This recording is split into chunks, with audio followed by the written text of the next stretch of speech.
What's going on, guys? Steven, the Salon Guy here, and today I'm doing something a little bit different. I'm going to combine a little bit of a vlog with some answers to what I got in the questions from what I just posted on my community tab. So I got a number of people wanting to know how I go about, creating the perfect products and the whole process, which a lot of people don't actually talk about unless basically they're home brewing. And I do want to touch upon that because I'm kind of experiencing a few things, so I'll be sharing some insider information with you guys. I'm going to be, sharing a little bit of tea, so I'm ready to go. Let's get started. So what I'm going to talk to you guys about is some inside scoop into, products, manufacturing, my experiences, some ups and downs. I'm not looking to create any sort of tension, but I feel since a lot of you wanted to know my perspective, as a professional compared to home brewers or whatever, I'm going to give you some of that insight into here, in this video. So when I first got into the salon industry about 27 years ago, all I saw in salons were the big names, right? And it didn't really interest me too much, but hair products are a big thing in the salon industry. So, I started working for L'Oreal, okay? And I was 21 years old. I went through hell to get to work for that company. I had to do a whole bunch of stuff. I had to try out for it, had to audition for it, and it was not easy. You know what I mean? I had a great mentor at the time, and I learned about that particular brand, that there was a consumer side and the professional side. And a lot of the professionals were kind of against that brand because they didn't want a professional hair color company or hair product company having stuff so accessible to the consumers. Because they would say, like, well, we're professionals. Anyone can go to the store and buy a box of L'Oreal hair color. So there's always been tension between those two markets. But even to this day, L'Oreal still has a very strong professional division. And I worked for that professional division for about, I think like 3-4 years. And I was an educator. I was a color educator. So I'd go out to salons and I would teach salons. I'd teach hairstylists. I would do hair shows, and I was very passionate about it. So, again, I wasn't really too familiar with the product development side of things. I was brought in at one point by a company to oversee some of their testing, and they were going to actually hire me as an in-house stylist instead of having to test things and ship it back and forth from New Jersey to California just for the smell. So they actually brought me on in a consultant type basis to work with them directly to give the feedback. It saved them a lot of time. So that was cool. Fast forwarding, I ended up working for Paul Mitchell next. So I would say in like the late 90s or so, maybe early 2000s, that is when I was working for Paul Mitchell. Again, Paul Mitchell was a huge company. Now, there was more and more controversy about Paul Mitchell as a brand because their products, they kept saying we only sell to professional salons. Meanwhile, you can go to the drugstore, and it still happens to this day, and you can find those exact products in drugstores and wherever, And it was a really, really big, battle between professionals and that brand because professionals were like, why should my salon sell it when, Mary, the consumer, can go right down the street to whatever store and purchase it. And the whole backup by the brand was, those products are old, maybe they've been tampered with, they're counterfeit, and I started to learn more and more about products and the whole black market. And it's really, really, really interesting that a lot of these companies put on a whole fake kind of image that, they say we only sell to professional salons. Meanwhile, they're doing, 100 million or 200 million in sales to the consumer. So it's like, is a company really going to turn that much money down? Probably not. So whatever. So make a long story short, after I started my YouTube channel, and this is going to be like a whole story time thing, so I apologize, but you guys want to know, so I'm telling you. When I started doing my YouTube channel, I started using products that I was familiar with from other brands. And people were saying, what product? I said, I'm getting so tired of promoting other brands and getting nothing from this. I need to have my own stuff. So I started doing a lot of research on product manufacturing, and like every product manufacturer is like, you have to order 5,000 pieces of each product, 10,000 pieces. We're talking, $80,000, $90,000 for one product. And I'm like, I don't have that kind of money. This is ridiculous. You know, and I found a company who I called up and they said, look, we know a guy in New Jersey who probably is going to be, who would want to work with you. And, you know, call him and see what he has to say. I contacted this guy, he's in New Jersey, and I pitched him who I was, what I was doing. I said, I want to start some, you know, a product line. I want to start with like 5 products, you know, a shampoo, a conditioner, like a smoothing serum, you know, I wasn't even thinking about really styling pastes or anything like that. So we actually made a shampoo and conditioner. He put this together right in front of me, and he had a lab in his warehouse, and he was already making products for other companies and stuff. So he made the shampoo and conditioner right in front of me, and the first run was a little too drying to the hair, so I told him add a little more conditioning agents to it. Next thing you know, the stuff was perfect. I actually still have the bottles of the shampoo and conditioner, and it's very near and dear to my heart. Actually, the guy who made it for me passed away a couple years ago, and I found out totally, he actually took his own life, which was horrible, and it was really kind of hit me, because that guy was really somebody who believed in me initially, and then turned out he pulled the plug on the whole thing. So I said, oh my gosh. So that basically brought me back to whatever. I said, that's it, I'm done. A year later or so, I started to then look into product manufacturing again. I started building up my channel. I started hearing about, you know, different types of manufacturing options, and I reached out to this one company, and, you know, they were like, we make products for, you know, only for salons, and, you know, you'd be exclusive with us with this stuff, and they give it this whole spiel. So that's when I launched my first products, when I first came out with my product line. And I had a whole bunch of stuff like stinger paste and, gosh, I have money, pomades, and a couple of shampoos and this and that. And I was like, oh, this is awesome, right? Then somebody, I forget, I think it was like Modern Man TV or somebody did some sort of video saying, oh, you know, they compared like Pete and Pedro with, what the hell, Mr. Pompadour, and they're basically exact same products. And then they mentioned my name, and I was like, wait a minute. So I stood up for myself, and I said, that can't be true, because the manufacturer I'm using, they said these products are exclusive to me.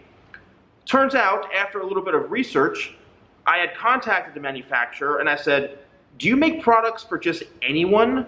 And they basically said yes. I said, so I don't have to be a salon professional. I could just be like a random ass guy that wants hair products, and you'll take them on and make products for them. They were like, yes. I was like, you have got to be kidding me. So I was a little bit upset about that, and it turns out that they were making products for a lot of people. So, and there's still brands out there to this day who are using the same companies with the same products. So I'm not calling out names, but basically it's a whole big, you know, I don't even know how these people are still in business, but, you know, they have no experience in the salon industry whatsoever, but they happen to have products made by this company who are making them for, you know, a bunch of other people. So anyway, I started weaning back from that line and that company, because I said, this is ridiculous, it's not fair to me. You know, I was really extremely aggravated, and I started working with another manufacturer. And, you know, again, they're very saying these are exclusive to you and blah, blah, blah, blah, blah. So, you know, there are product companies out there that make products that anyone can have, that anyone can, you know, start a product line with. You know what? That's fine.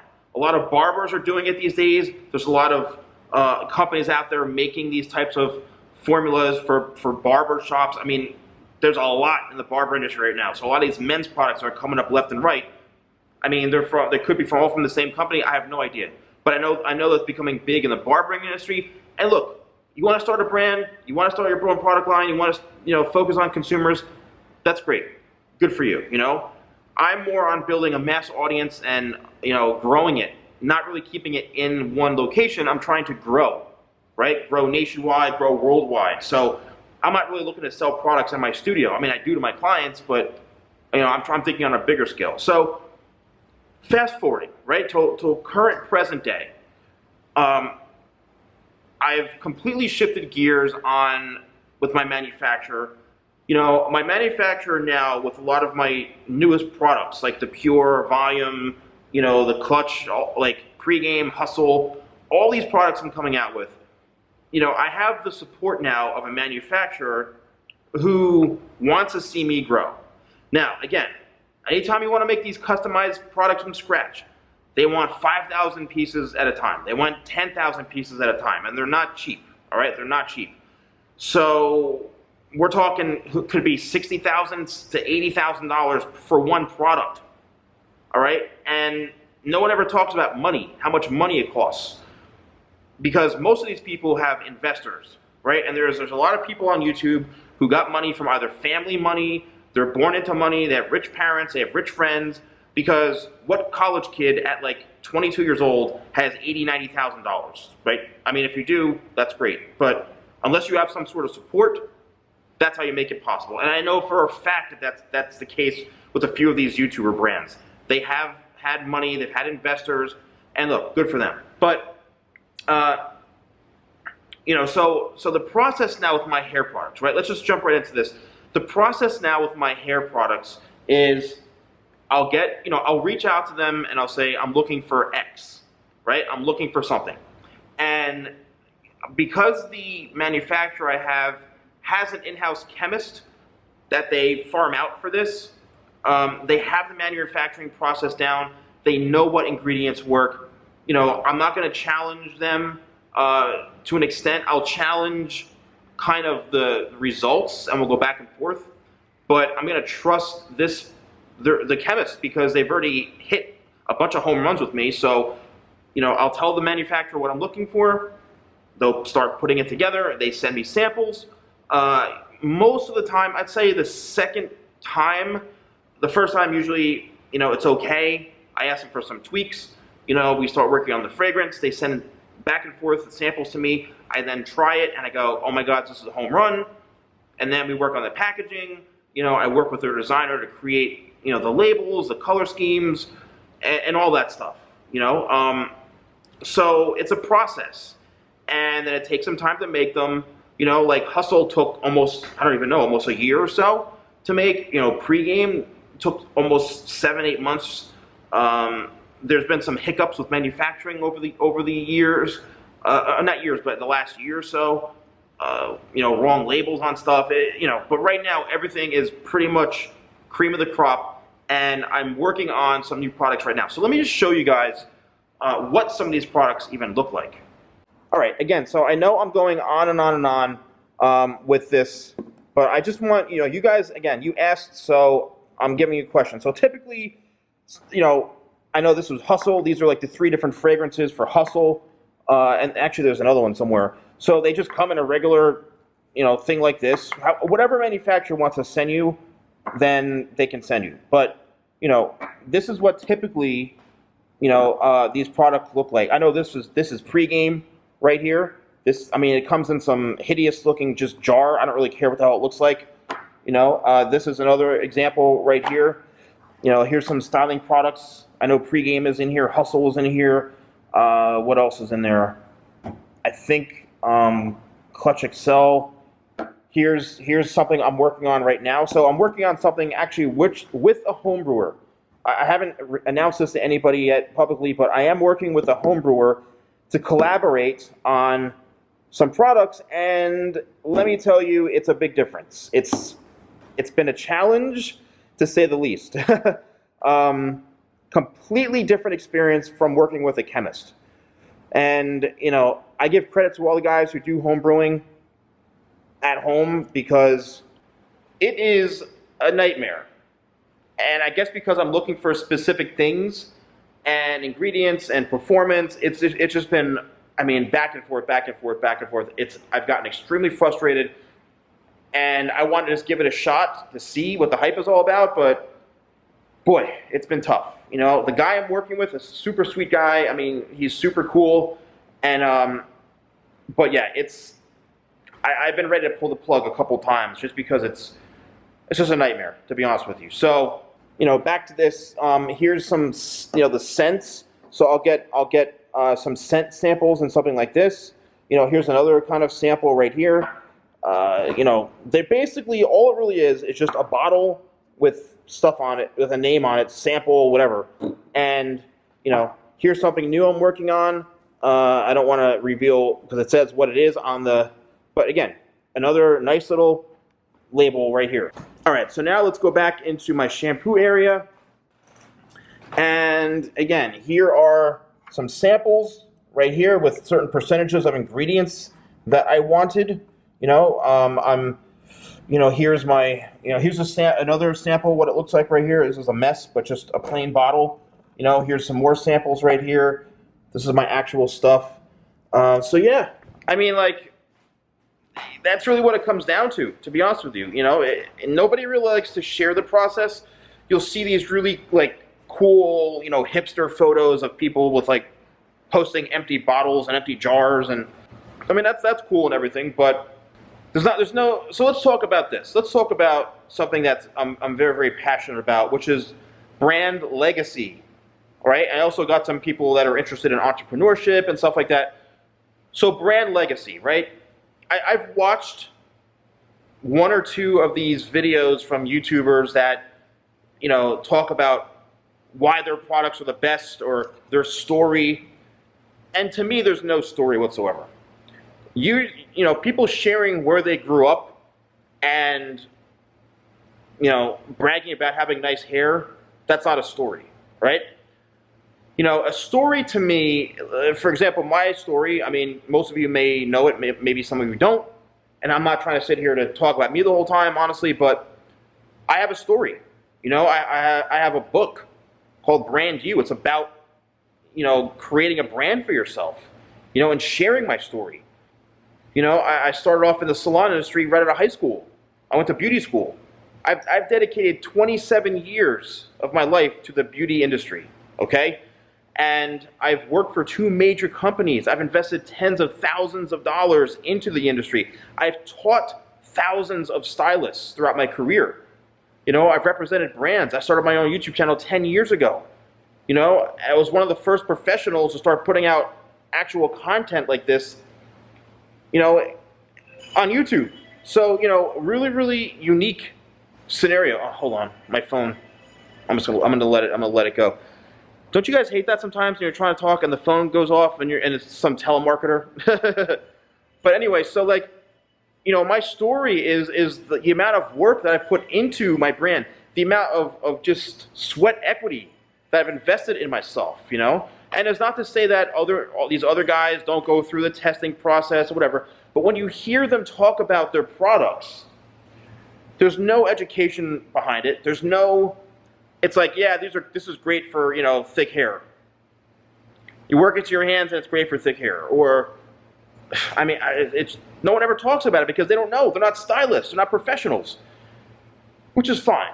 And there's a huge market because of hair hype and people having phenomenal hair and being sold on looks and all that. That's what YouTube is all about, man. You know, the bigger the ego, somehow people are more successful with that. That's why I guess I'm not doing, you know, what they're doing, because I'm not an egomaniac. I mean, I just literally post content. I don't even use or promote my products in my own videos sometimes. I mean, they're there, but the fact of the matter is I put a lot of hard work. I put a lot of knowledge into the products. I use my professional experience on what I want the hair to do specifically within a product, you know, with the fragrance. I mean, the way I describe these fragrances of what I'm looking for is very, very specific. So I'm directly hands-on. I have no investors whatsoever. I spend all my own money, right? Whatever I make, I reinvest back into the business, and it's not cheap. It is not cheap, I'm telling you right now. And, you know, hopefully that'll help share some insight to you. Are my products the best? I mean, I think they're great products. There's so many products out there in the market right now. Who knows where the hell they're coming from? Home brewing is obviously a big thing right now. That's taking off. But also, one thing about home brewing is it's not regulated. It's not FDA regulated. And I actually talked to somebody from the FDA not that long ago, and they were saying to me that, you know, I brought that up, and he was like, I don't really know much about that. But he said, you know, there may be a time where it may soon become regulated. And, you know, people are making stuff in their kitchens. You know, I mean, like, talk about sanitation, who knows? You know, they're sitting there pouring stuff right there in these rooms. There's no FDA approvals. Who knows what could happen? Contamination issues. You know, that's just me coming from the professional side of the strict regulations that all these products have to go through in order to be approved. You know, where home brewing, there is none. It's just taking a bunch of nice ingredients and throw them into a bottle and saying, here's a hair clay, you know? So, you know, but that, again, that's my take. I know there's a lot of people putting hard work into what they're doing. I give people credit. You know, I just feel as a professional stylist, you know, if people want to respect me for that and trust my knowledge, that's fine. Again, do I have the best hair products? I think I have great hair products. If they work for you, that's awesome. If they don't work for you, then I'm sorry. But, you know, every product has a very specific outcome, and it meets a need of people. So I'm always doing research and development. I have some cool stuff coming out, and I'm looking forward to sharing that with you guys. So I hope you found this video helpful. This was, I mean, I did all this pretty much in one shot. I know this was a lot of talking. You know, I appreciate you, and I value you guys who respect me as a stylist, who respect my expertise. I value you guys for that. And that's pretty much it. You know, I want to thank you all for watching. Don't forget to like, comment, and subscribe. And I'll see you next time for more videos with the Salon Guy.